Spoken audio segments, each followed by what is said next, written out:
Herzlich willkommen zu einem neuen Video. Heute zeige ich euch ein einfaches Rezept für einen Bauerntopf mit Hackfleisch, Kartoffeln, Paprika und Zucchinis. Dafür als erstes eine Zwiebel sowie 1 bis 2 Knoblauchzehen abziehen und fein hacken. Als nächstes 750 Gramm festkochende Kartoffeln schälen und in ca. 2 bis 3 cm große Stücke schneiden.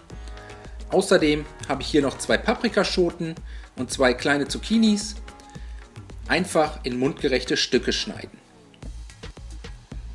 Jetzt eine große Pfanne oder einen großen Topf mit einem Schuss Öl erhitzen, Zwiebeln und Knoblauch in die Pfanne geben und bei mittlerer Hitze und gelegentlichem Wenden für ca. 1 bis 2 Minuten glasig anschwitzen.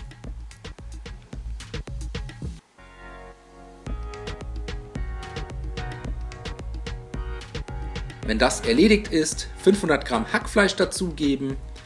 Ich habe halb Rind, halb Schwein verwendet. Ihr könnt aber auch nur Rindfleisch oder nur Schweinefleisch verwenden, ganz wie ihr wollt. Das Hackfleisch für weitere 4 bis 5 Minuten unter gelegentlichem Wenden krümelig anbraten. Und danach würzen wir mit je einem Teelöffel Oregano, Thymian sowie süßem und scharfem Paprikapulver. Die Gewürze kurz unterrühren und dann kommen die Kartoffelwürfel dazu.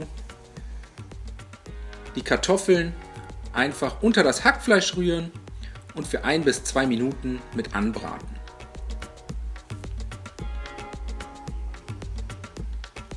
Jetzt 600 ml Gemüsefond sowie eine Dose gehackte Tomaten dazu gießen.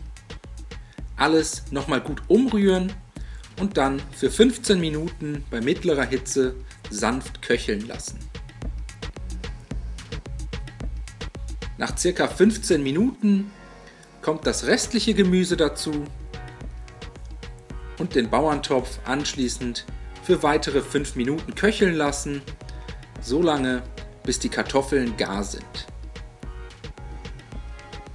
Zum Schluss müssen wir nur noch mit einer Prise Salz und Pfeffer abschmecken und dann kann der Bauerntopf auf tiefen Tellern verteilt werden. Als Beilage am besten ein Baguette oder Brot servieren.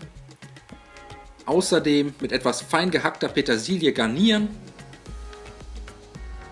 Ich wünsche euch schon mal einen guten Appetit. Ich hoffe, euch hat das Video gefallen. Viel Spaß beim Nachkochen. Bis zum nächsten Mal.